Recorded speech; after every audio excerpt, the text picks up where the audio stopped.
Mateus 26, a partir do verso 36, lemos assim.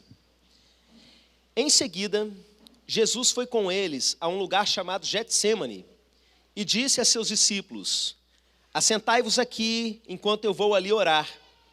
E levando consigo a Pedro e aos 2 filhos de Zebedeu, começou a entristecer-se e a angustiar-se. Então lhes disse: a minha alma está profundamente triste até a morte. Ficai aqui e vigiai comigo. Adiantando-se um pouco, prostrou-se sobre o seu rosto, orando e dizendo: meu Pai, se possível, passe de mim este cálice. Todavia não seja como eu quero, e sim como tu queres. E voltando para os discípulos, achou-os dormindo. E disse a Pedro: então, nem uma hora pudeste vós vigiar comigo? Vigiai e orai, para que não entreis em tentação. O espírito, na verdade, está pronto, mas a carne é fraca.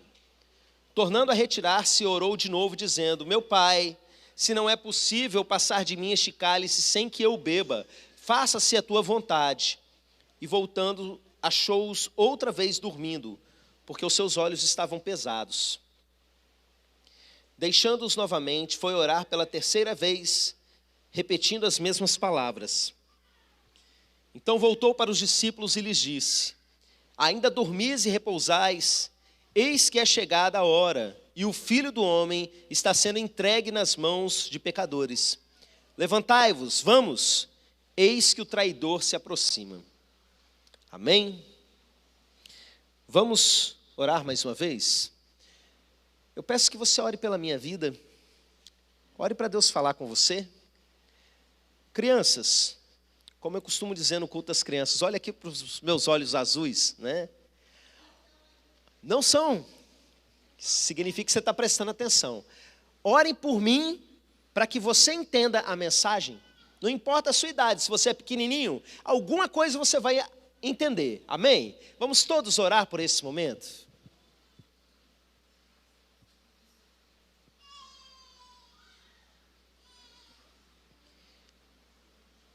Pai, fala com todos aqui nesse lugar, meu Deus. Fala com todos que nos acompanham à distância e todos aqueles que vão ouvir essa mensagem em outro momento no YouTube.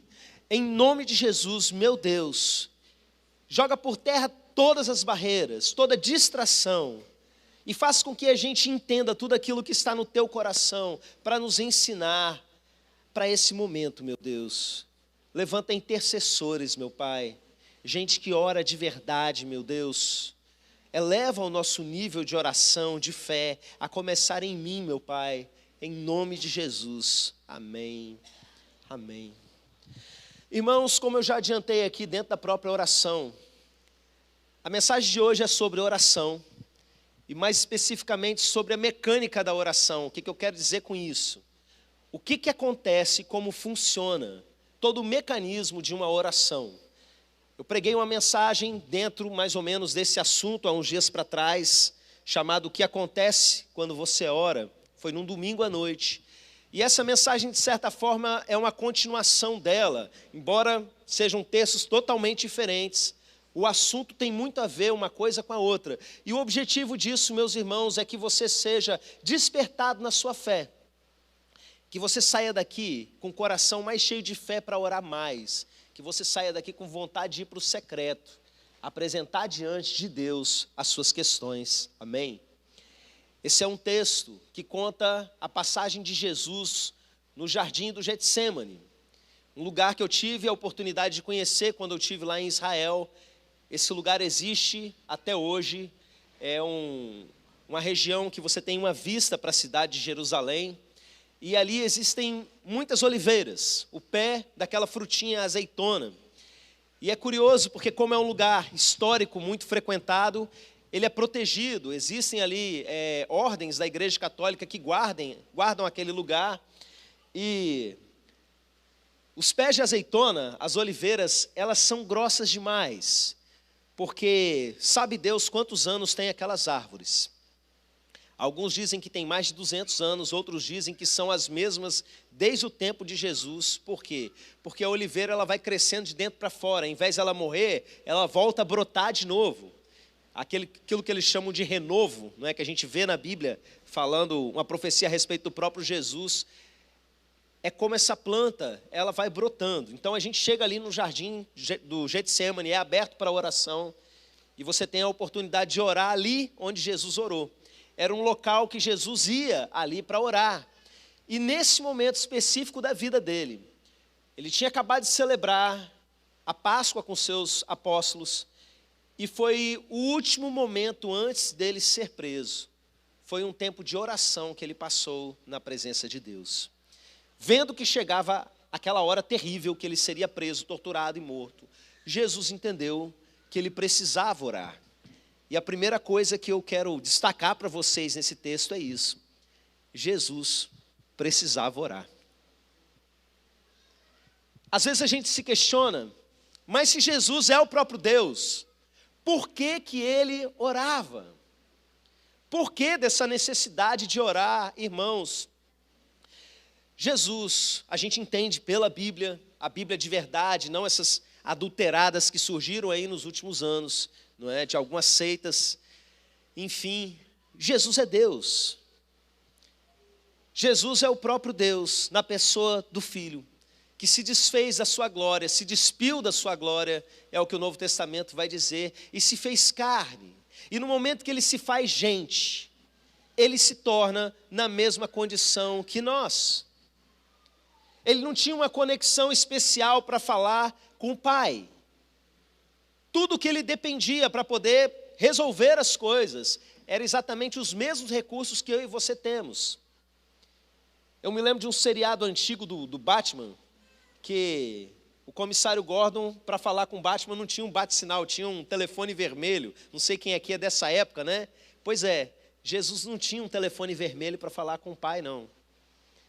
Ele tinha o mesmo recurso que eu e você temos. E esse recurso, para muita gente, é algo estranho. E é por isso que eu quero falar para vocês sobre essa mecânica da oração. Porque quando a gente está com a nossa fé fraca, a gente começa a se questionar um monte de coisa e perde o melhor da bênção. Por quê? A oração é uma coisa extremamente simples. Deus simplificou ao máximo a nossa comunicação com Ele. Você não precisa oferecer para Ele, pagar alguma coisa, oferecer uma oferenda, nada disso. É fé.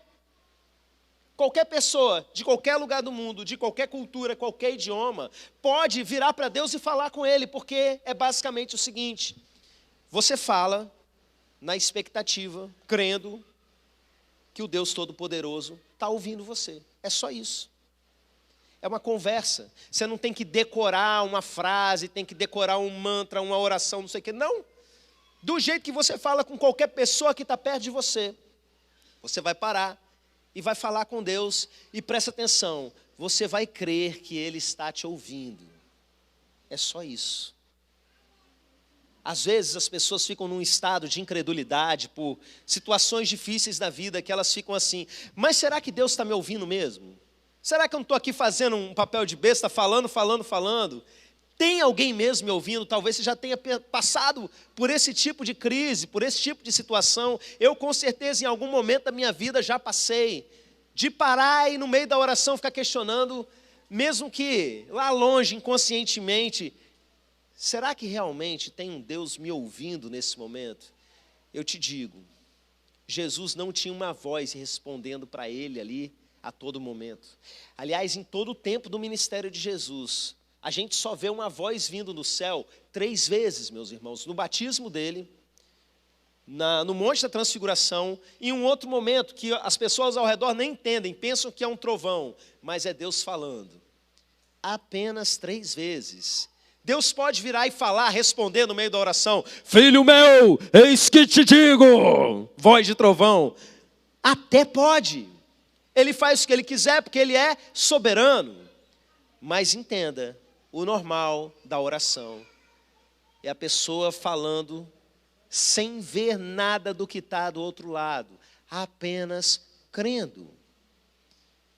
E Jesus fazia exatamente isso. A vida de oração de Jesus era basicamente isso. Os discípulos passaram ali 3 anos vendo Jesus orando desse jeito, falando humanamente, né, para os nossos sentidos, para lugar nenhum. E o que acontece numa coisa tão simples? Eu quero falar para vocês nesse iniciozinho, antes da gente continuar na história. O que acontece quando você crê que tem alguém te ouvindo? E não é qualquer pessoa. E eu vou dar um testemunho de algo que aconteceu aqui domingo. Domingo a gente terminou o culto de Dia das Mães. Eu saí mais ou menos depressa, porque a gente tinha uma programação de família, de Dia das Mães mesmo, para cumprir. E os irmãos continuaram aqui, alguns trabalhando na cantina e tal. E a irmã Andressa, quando terminou tudo, entrou com a família dela dentro do carro. Estava ela, o marido, o filho, a irmã, o sobrinho, acho que a sobrinha também estava junto. Quando eles entraram ali na Doblô, estava ali estacionada, o carro embaçou por dentro. E quando ele embaçou, apareceu uma imagem do lado de dentro do vidro. E a imagem, meus irmãos, não era qualquer imagem. Era um rosto extremamente bem desenhado. E ela disse que era um rosto bonito. E a identificação que ela teve depois é que era o rosto de Cristo. Da maneira como geralmente pintam, barba, cabelo comprido, apareceu ali no vidro do carro dela. Eles começaram a se apavorar. Ela não sabe dizer quem foi a primeira pessoa do carro que percebeu, mas eles começaram a ver aquilo. E em cima daquele rosto, enquanto o vidro ia embaçando, apareceram 3 letras. F-K-A. E ali ela apavorou. E nisso que ela apavorou, começou a repreender, achou que era alguma coisa do maligno. E foi lá apagando. E mandou chamar outra irmã para poder repreender junto. E aí caiu a ficha. E ela entendeu o que estava acontecendo. E durante o culto, lembra que eu mandei chamar todas as mães aqui à frente. E a gente fez a seguinte oração. Você vai pedir alguma coisa para Deus. E nós vamos orar para que dentro de 7 dias isso se cumpra na sua vida. E a gente fez essa oração. Não sei com relação às outras mães. Eu acredito que muitas já devem ter recebido.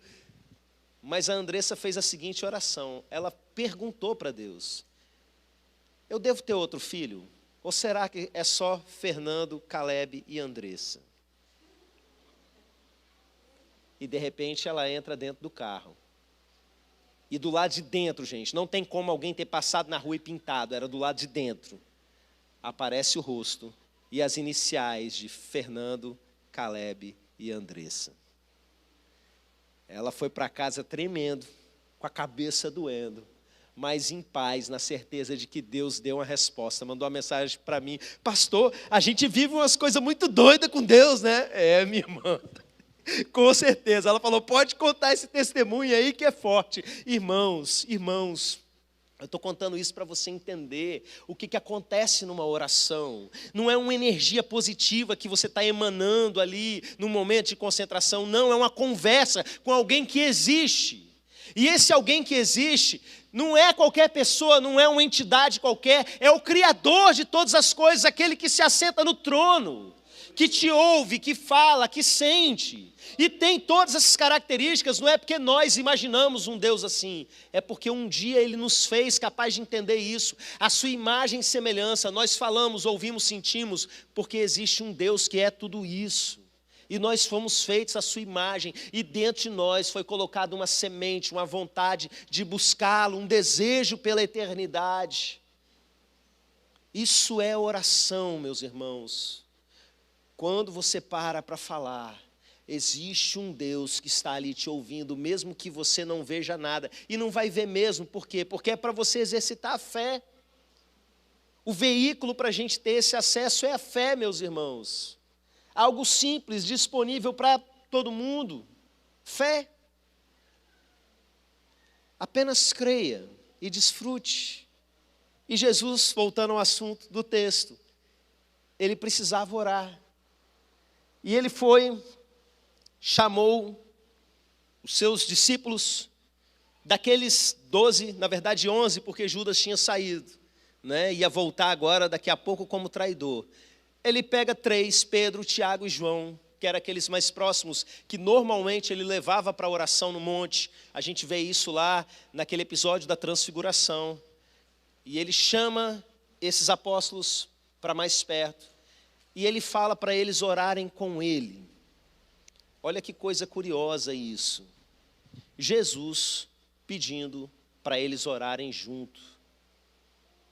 Sabia que você precisa de gente para orar com você? O próprio Jesus precisava. Fique desconfiado de gente espiritual demais, sabe? Que não precisa de ninguém. Que ninguém vai botar a mão na minha cabeça, ninguém vai orar por mim, eu não preciso abrir minha vida para ninguém, eu não preciso pedir oração para ninguém, é só eu e eu aqui, Deus sabe de tudo. Deus não vai muitas vezes atender, porque Ele quer te levar a quebrar essas coisas na sua vida. O próprio Jesus tinha companheiros de oração, irmãos. Ter companheiro de oração faz toda a diferença na vida da gente. Como oração é uma coisa muito difícil, depois, no sentido de você perseverar nela, ela é fácil de fazer, mas é difícil de você fazer em alguns momentos da sua vida. Às vezes, você ter alguém para carregar o fardo com você é tudo. Eu me lembro quando eu era garoto, que eu combinava com os colegas de correr de manhã cedo. Vamos levantar 5 horas da manhã, vamos correr metade da cidade. Eu morava lá em Cachoeiro, aquelas ruas morradas, né? Um friozinho, 5 horas da manhã. Se alguém topasse ir comigo, eu ia. Se eu falasse que ia, dava 5 horas da manhã, dificilmente eu ia. Se alguém não falasse, eu vou com você. Tem coisa na vida da gente que é assim. Tem momentos que você não tem força para ir sozinho. E se você não abrir sua vida para mais alguém, se você não tiver esses 3 para caminhar com você, um grupo de gente que você pode contar, uma igreja que fala, eu vou orar com você, meu irmão. Você vai ter dificuldade e muitas vezes você vai agarrar no caminho. O próprio Jesus escolheu 3 e levou com ele e disse, vigiem aqui comigo. E vigiar é nesse sentido de vigília mesmo, sabe? Ele fala, vigiai e orai. E meus irmãos, Jesus começa a fazer uma oração que soa para a gente um pouco estranha. Porque Jesus tinha passado o seu ministério, principalmente a parte final, dizendo que ele ia ser preso, ele ia ser morto e ele ia ressuscitar, e que ele tinha vindo para isso. Mas agora, quando chegou a grande hora, ele vira para Deus e ele fala assim, Senhor, Pai, né? Afasta de mim esse cálice. O cálice é uma figura profética no Antigo Testamento que diz respeito à ira de Deus, e no Novo Testamento também, né? Mas estabelecida lá no Antigo Testamento, que fala da ira de Deus. E Jesus fala, afasta de mim esse cálice, contudo, seja feita a tua vontade e não a minha. Irmãos, esse pedacinho, essa fala de Jesus, para a gente, é uma libertação. Por quê? Porque Jesus disse isso, baseado no que ele estava sentindo naquele momento, e o que ele estava sentindo, tristeza e angústia. Daqui a pouquinho eu vou falar a respeito dessa tristeza e dessa angústia, mas entenda, algo nele não queria ir para aquele momento. Parte dele preferia, se fosse possível, não passar por aquilo. E mesmo depois de saber que ele tinha vindo ao mundo para isso, na sua humanidade naquele momento, ele vira para Deus e pede, se for possível, para não ir. Por que eu digo que isso é libertador para a gente? Porque você tem condições, meus irmãos, de falar qualquer coisa para Deus. Você pode chegar e orar para Deus falando exatamente aquilo que você está sentindo, sem achar que Deus vai jogar um raio na sua cabeça por isso. As pessoas às vezes têm uma imagem de Deus muito folclórica, diferente daquela que tá exposta na Bíblia para a gente. Irmãos, Deus é alguém auto-revelado, Ele mesmo revelou quem Ele é. Ele não é alguém criado à imagem e criatividade dos homens. Você precisa conhecer quem Ele é, e quem Ele é, alguém que aceita você chegar diante dEle do jeito que você está, com o seu coração em frangalhos do jeito que está, com as suas crises de fé do jeito que você está. Eu olho certos salmos na Bíblia, e eu fico assim, espantado, como é que Deus deixou esse salmo entrar na Bíblia? O cara está bravo com Deus. O Senhor está dormindo, não está ouvindo a minha oração, há tanto tempo que eu estou aqui clamando, eu estou cansado do meu gemido, e um monte de coisa que eu fico assim, meu Deus, o que esse cara pensa que é? Ele estava emocionalmente um bagaço. E Deus deixou esses salmos, né, são vários, entrarem na Bíblia. ao invés de jogar um raio na cabeça dele, cala a boca, quem é você para fazer isso? Pô, não. Deus não é uma pessoa insegura, não. Ele sabe lidar com criança. Ele sabe lidar com uma pessoa que não está bem. E Jesus não estava bem nitidamente naquele momento. Eu olho para a vida de João Batista em crise de fé, na cadeia, tudo dando errado. Daqui a pouco ele ia ser executado. Manda uma mensagem para Jesus pelos seus discípulos dizendo assim, é o Senhor mesmo que é o Messias ou a gente deve esperar outro? Ele que tinha batizado Jesus, que tinha dito, eu não sou digno de desatar as sandálias daquele que vem. Ele que viu o céu se abrir, a pomba descer, ouviu a voz do céu, coisa que pouca gente ouve. Esse é o meu filho amado. Pensa num homem que tinha tudo para ter certeza de que Jesus era o Messias. E de repente, naquele momento de crise, na cadeia, ele manda perguntar, Jesus é o Messias mesmo? Ou a gente tem que esperar outro? Você sabe o que Jesus faz com ele? Primeiro, fala para os discípulos verem o que está acontecendo. Os cegos veem, os aleijados são curados, aquele monte de milagre acontecendo, e aos pobres é anunciado o reino de Deus. E ele manda os discípulos voltarem e contarem o que eles viram. E aí Jesus vira para falar para os seus discípulos a respeito de João. E o que ele diz de João? Olha, dos nascidos de mulher até hoje, não tem um que seja tão grande quanto João Batista. Jesus não diminuiu João Batista porque ele estava em crise de fé. Você pode chegar diante de Deus com seu coração do jeito que você está. Fazer como aquele pai que se ajoelhou diante de Jesus e falou, me ajuda na minha falta de fé.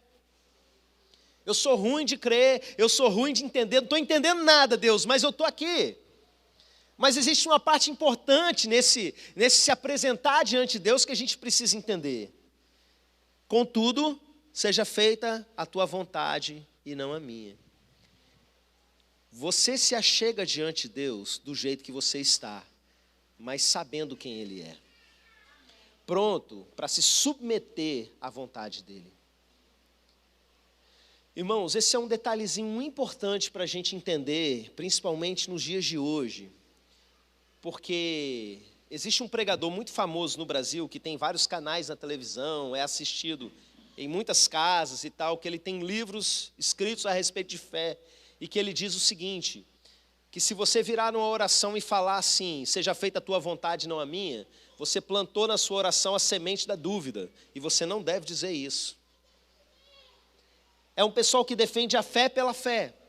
Eu quero o meu milagre a qualquer custo, e não, eu quero intimidade com o meu Deus, eu quero relacionamento com o meu Deus. Pessoas que são ensinadas a exercerem a fé de qualquer jeito, a qualquer custo, desde que chegue num resultado. Irmãos, não é isso que a Bíblia ensina para a gente, pelo amor de Deus. Se submeta. Quem é você para reivindicar alguma coisa de Deus? Para dar comando para Deus? Eu dou comando para demônio. Eu dou comando para minha alma. Eu dou comando até para cachorro. Mas para Deus eu me submeto, eu digo, seja feita a tua vontade e não a minha. Coração humilde, meus irmãos. Coração humilde. Ainda que você esteja ali totalmente despido com relação a quem você é. O que esse texto ensina para a gente é isso, tire todas as suas máscaras diante de Deus. Não adianta você dar uma de santarrão diante de Deus, aquele que vê exatamente quem você é, do jeito que você é. Se abra por completo diante de Deus, a ponto de falar aquilo que você sabe, que Ele já sabe. Aliás, tudo que você vai dizer é coisa que Ele já sabe. Mas você precisa dizer, é sobre relacionamento, é sobre intimidade. E meus irmãos, outra coisa que a gente percebe muito séria nesse texto, diz respeito à batalha que estava acontecendo. O texto diz para a gente que Jesus, ele foi posto em agonia, e ele estava em grande tristeza. Mas quando a gente compara esse texto com a versão de Lucas, da mesma história, quando Jesus chega no final, e eles estão dormindo de novo, Lucas diz o seguinte, e eles estavam dormindo de tristeza.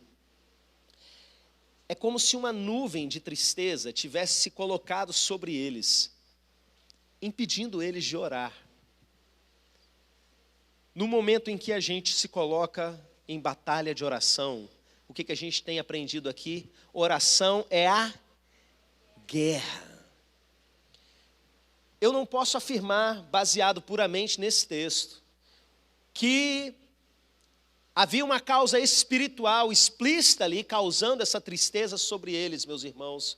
Mas eu desconfio, presta atenção, não estou aqui pregando uma heresia, estou falando que é uma desconfiança minha, de que na verdade essa tristeza que eles estavam sentindo, que os discípulos inclusive nem aguentaram orar, e o próprio Jesus sentia grandemente, era uma pressão espiritual muito grande. E por que eu digo isso? Irmãos, pelo todo da Bíblia que eu vejo quando a gente começa a orar, o que acontece no mundo espiritual. A pregação que eu fiz há uns dias para trás, Daniel começa a orar, vem um anjo trazendo a resposta de Deus, e o demônio principal lá da Pérsia se volta para lutar contra ele, e a resposta não chega. Existem muitas situações que a gente está vivendo, que a gente não tem noção do que está acontecendo no mundo espiritual ao nosso redor.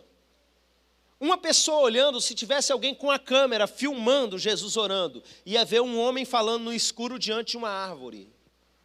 Mas no mundo espiritual, a gente vê, a versão de Lucas vai dizer que um anjo se aproximava de Jesus e o fortalecia. Então eu creio sim, que havia ali uma grande batalha, em termos espirituais, de ação de demônios mesmo, tentando impedir aquele momento. Eu vi um pastor certa vez dizendo que Jesus não estava lutando contra o inimigo nesse texto, porque ele já tinha derrotado o inimigo lá no episódio da tentação, que aqui ele estava lutando só contra a alma dele. Conversa, meus irmãos, porque Jesus derrotou Satanás lá na tentação no deserto.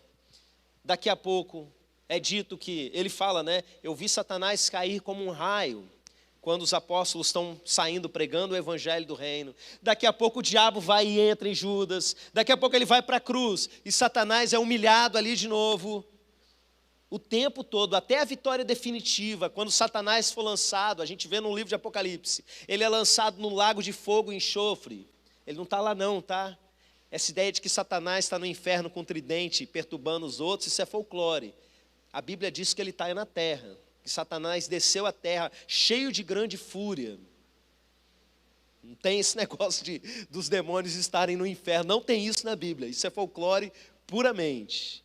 Então, voltando aqui ao assunto, não é? Quando a gente começa a orar, as coisas começam a se movimentar no mundo espiritual, mesmo que você não esteja vendo absolutamente nada.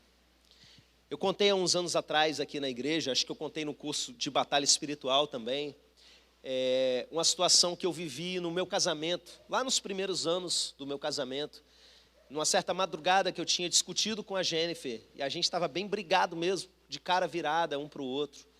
E eu levantei e fui até a janela do meu quarto, fiquei lá aborrecida, lá sentado na cama, e eu comecei a pensar, né, um monte de coisa ruim, pensamentos muito negativos e pensamentos de morte. Eu não pensava em me matar, mas eu pensava coisas do tipo assim, podia morrer logo, né? Ir logo para o céu, para a presença de Deus, para que eu estou aqui vivendo essas coisas? E um monte de pensamento assim, que chegou um momento que eu comecei a estranhar e pensei, pera lá, por que eu estou tendo esses pensamentos? Isso não é normal não, eu não tenho esse tipo de tendência. E aí eu comecei a pensar, tem um espírito de morte dentro desse quarto. Aí eu virei para trás, a Jennifer virou para mim e falou assim, tem um espírito de morte dentro desse quarto. Eu só tinha pensado. Ela tinha chegado à mesma conclusão. Eu tive um discernimento e ela teve exatamente o mesmo discernimento. E eu comecei a repreender demônio dentro do meu quarto, meus irmãos. Eu tive visão de algumas coisas ali no escuro. Eu já disse para vocês, sou ruim desses negócios, mas em alguns momentos da vida, Deus me faz ver o que está acontecendo. E eu vi naquele momento, e tinha uma razão, a gente estava em batalha espiritual por uma pessoa da igreja, e tinha gente fazendo trabalhos de feitiçaria contra a gente, e é claro que tinha legalidade na nossa vida, a gente estava brigando com o outro, né? Tinha brecha para o inimigo agir. E ali, meus irmãos, sem a gente perceber, tinha um espírito de morte, como às vezes tem espírito de tristeza.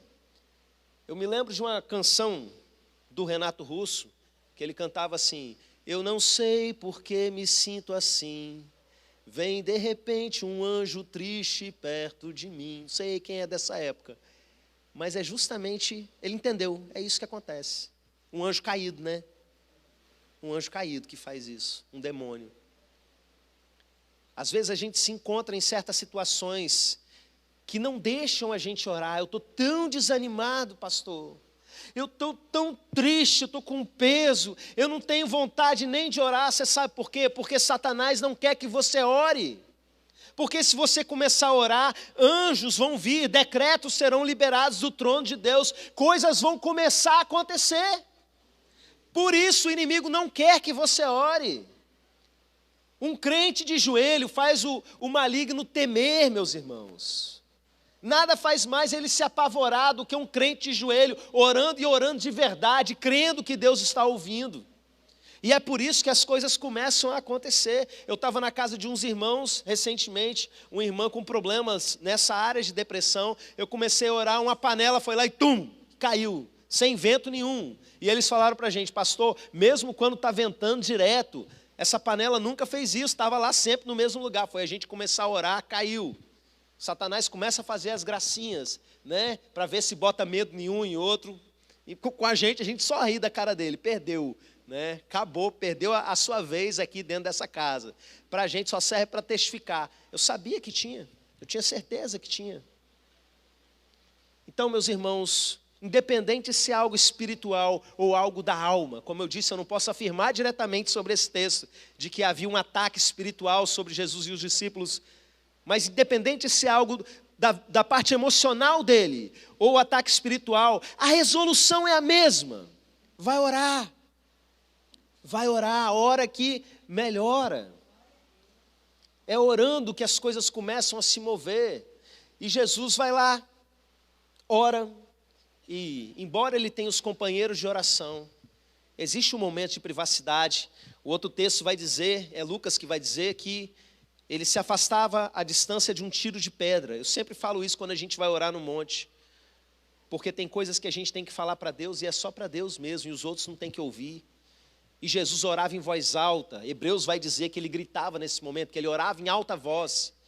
Então ele se afastava e ele começava a orar gritando: afasta de mim esse cálice, contudo não seja feita a minha vontade, mas a tua. E ele voltava onde estavam os companheiros de oração dele, dormindo.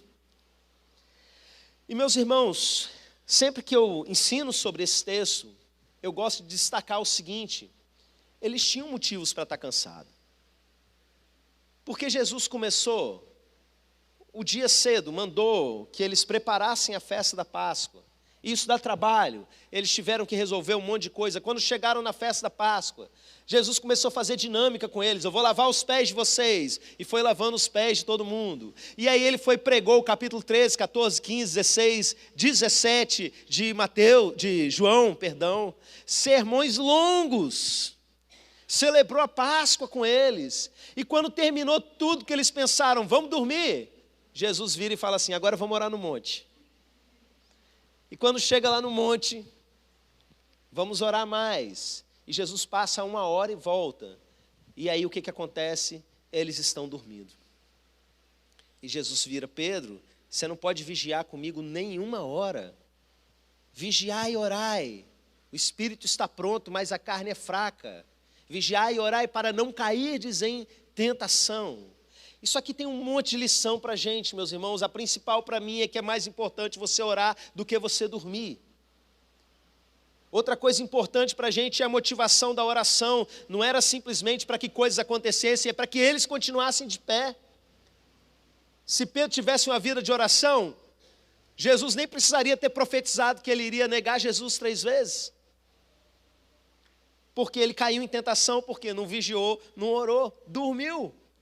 Jesus alertou. Essa palavra, né, vigiar o espírito está pronto, mas a carne é fraca. As pessoas às vezes usam como desculpa para pecar. O contexto é totalmente outro, é outra história. Jesus diz que o espírito está pronto, meus irmãos. Mas a sua carne, ela não quer orar. A sua mente, as suas emoções carnais, elas não querem orar. Elas querem ceder à pressão das trevas, embora o seu espírito esteja pronto. Esse texto diz para a gente, como eu falei lá, né, que eles estavam, a versão de Lucas, diz para a gente que eles estavam dormindo de tristeza. Você sabe o que é isso? Alguns aqui já sofreram ou sofrem de depressão. E uma das características que a tristeza causa na gente é um sono descontrolado. Ou a pessoa não consegue dormir e precisa de remédio para dormir, ou ela dorme mais do que deveria, não tem força para levantar da cama de manhã. E às vezes o ataque do maligno, quando ele traz uma nuvem de tristeza sobre as pessoas, é exatamente isso que faz. Bota a pessoa para dormir. Quando isso acontecer com você, se levanta e vai orar. Porque é isso que Jesus cobra deles. Eles estavam extremamente cansados, meus irmãos. Eles estavam debaixo de um peso de tristeza. Mas, irmãos, era uma situação de guerra. E por 3 vezes isso acontece. Jesus volta, fala com eles, vai orar. Volta, a mesma coisa, repete as mesmas coisas. Vocês estão dormindo, vocês não podem orar nem 1 hora de oração. Se Jesus visse o seu tempo de oração, o que ele diria? Você tem orado pelo menos 1 hora de oração, meus irmãos? Pelo menos 1 horinha, eu estou falando do nível básico. E na 3ª vez Jesus chega e eles estão ali dormindo de novo e de tristeza. Essa palavra é um desafio à sua perseverança de oração. Vá se arrastando, mas vá. Mais uma vez o Senhor nos traz uma palavra de desafio nesse sentido. Sabe, outro dia eu preguei a respeito disso aqui. Perseverança de oração. Vá se arrastando, mas vá. E eu cheguei em casa, meus irmãos, e daqui que a gente foi organizar tudo que tinha que organizar, botar a criançada para dormir, e que eu fui dormir, eu não tinha cumprido meu tempo de oração por dia. E eu não posso dar bobeira, não é por religiosidade, não é porque eu vou começar a apanhar, se eu não tiver o meu tempo suficiente de oração. E eu tinha pregado naquela quarta-feira, vai se arrastando, mas vá. E a minha cabeça estava doendo, e a minha perna começou a doer, e eu fui me arrastando, e fui. Se não vive o que prega, calha a boca. Eu quero desafiar você a isso.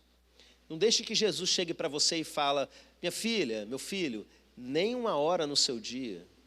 Você não pode vigiar comigo nem 1 hora. Vai orar. Vai orar, vai crendo. Seja você a contar as grandes experiências de fé. Seja você a viver grandes experiências de cura, de transformação, de batalha espiritual, seja do que for, seja você essa pessoa. Presta atenção, Deus não tem filho predileto, não. Está disponível para todo mundo, é por isso que Ele simplificou ao máximo a comunicação com Ele. Você não precisa de um telefone especial para chegar ao trono de Deus. É apenas a sua fé. É você falando sem nada de extraordinário à vista acontecendo, mas com tudo de extraordinário no mundo espiritual acontecendo ao seu redor.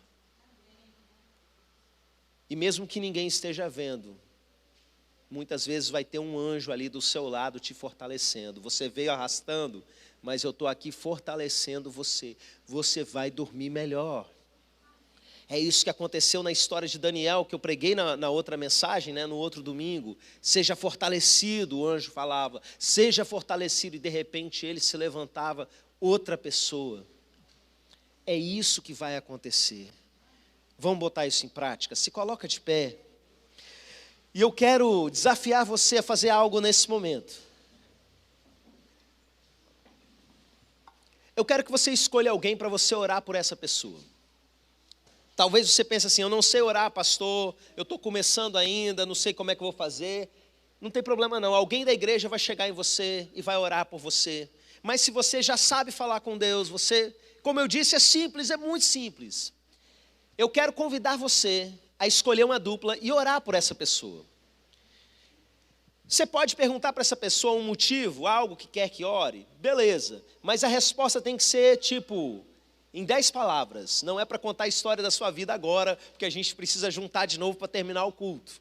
Amém? E você que nos acompanha de outros lugares, da mesma forma, se você estiver sozinho, você vai agora fazer um momento de oração, mas se tiver alguém dentro da sua casa, vai atrás dessa pessoa. Só que tem um detalhe, não é para você pegar alguém da sua família. Já estão aí se abraçando, né? Escolhe alguém que você não está acostumado a lidar no seu dia a dia. Alguém de preferência que você não está acostumado a orar junto. Procura alguém que está sozinho na igreja. E vai lá e ora por essa pessoa. Tem algumas pessoas nos visitando nessa noite. Vai lá e faz isso. Crianças, procure outra criança nesse momento e ore com uma criança. Só o Ariel que vai orar em línguas ali com a mamãe, a língua dos anjos. Dá uma olhada aí ao redor de você. Vê quem é que está precisando de uma dupla nesse momento.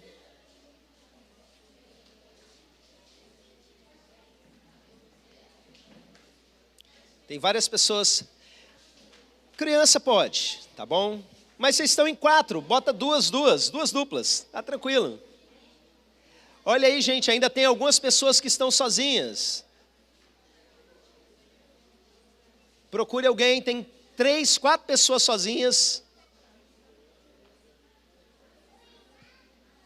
Irmão Rafael está sozinho. Irmã Alice, já tem alguém? Vem aqui, ó, na Angélica. Irmã Denilza está sozinha. Quem pode ir lá com a irmã Denilza?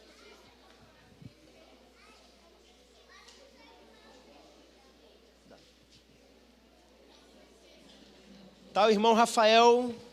Irmão Rafael, pode orar com a irmã Denilza? Pode ser? Tá ali, ó, sabe quem é? Tem alguém ainda que está sozinho?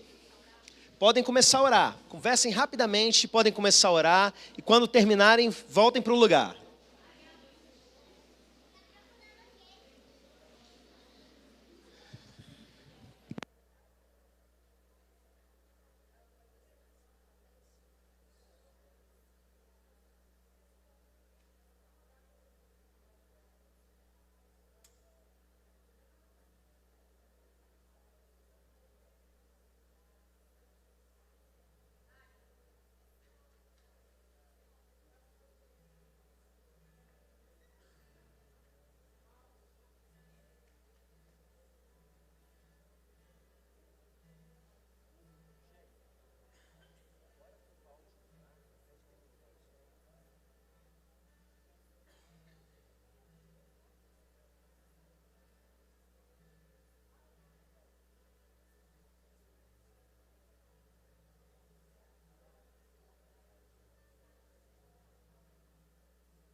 encontro paz. Vamos colocar de pé. Alguns irmãos ainda vão orando, mas nós vamos adorar ao Senhor. Eu quero orar pela sua vida. Você que já terminou de orar, sai do seu lugar e vem aqui para frente. Inclusive as crianças, vem para cá. Eu vou orar por todos vocês. Na oração encontro calma. Na oração encontro paz. Orar a Deus faz bem à alma. Falar com Deus me satisfaz.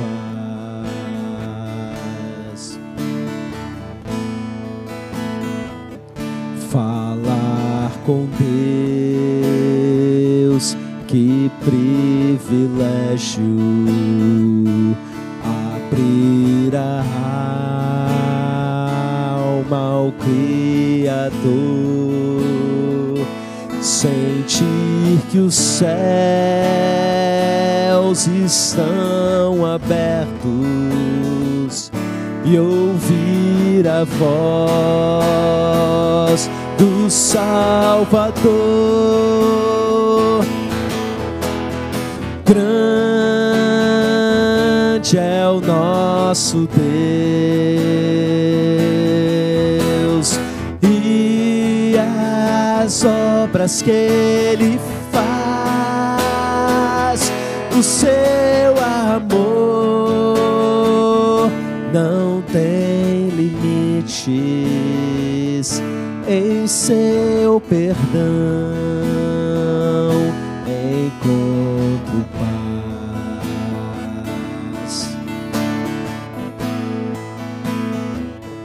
Falar com Deus é o que preciso, pois Ele é fonte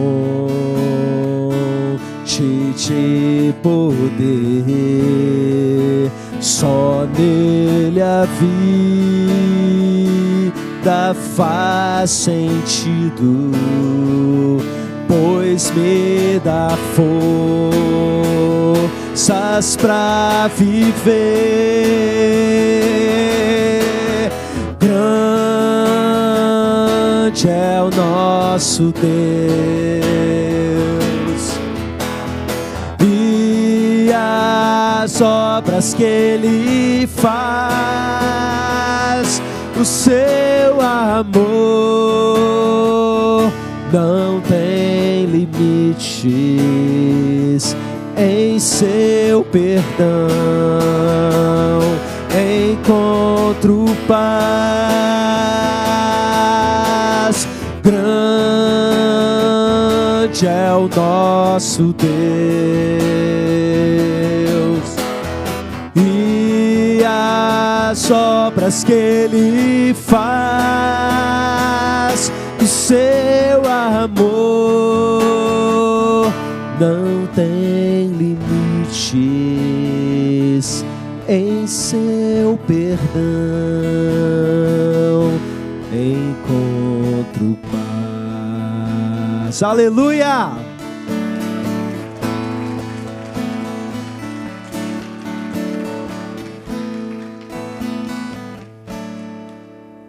Agora para a mão assim, que vocês não vão voltar para casa de mão vazia.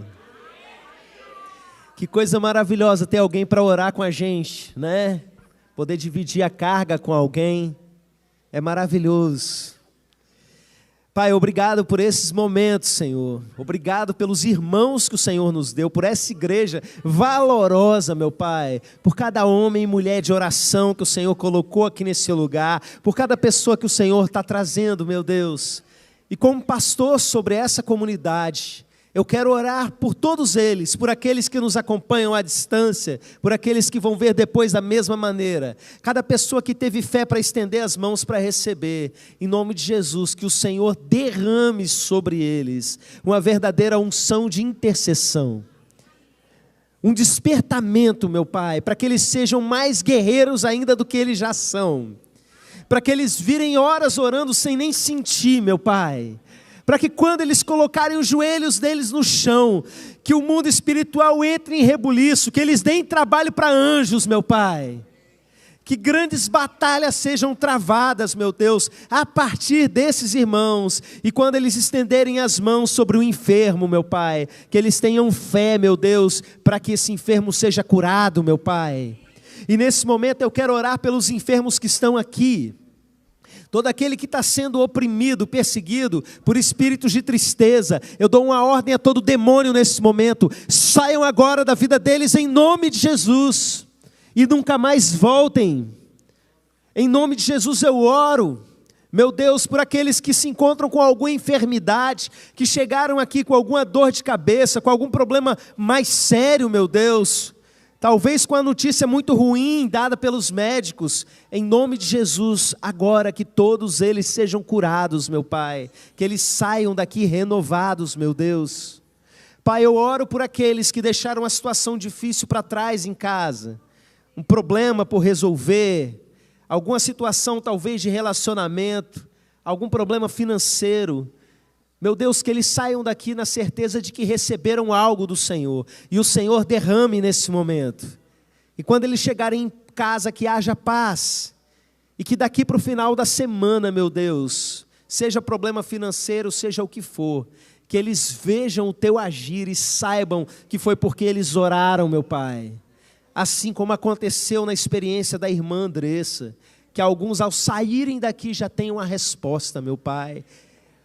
Nós oramos porque nós sabemos, quem está nos ouvindo, é o Rei dos Reis, o Senhor dos Senhores, o Criador de todas as coisas, aquele que nos ama, que nos comprou por alto preço. É com o Senhor que falamos, no nome santo de Jesus. Amém, amém. Glória a Deus, aleluia. Pode ir retornando ao seu lugar.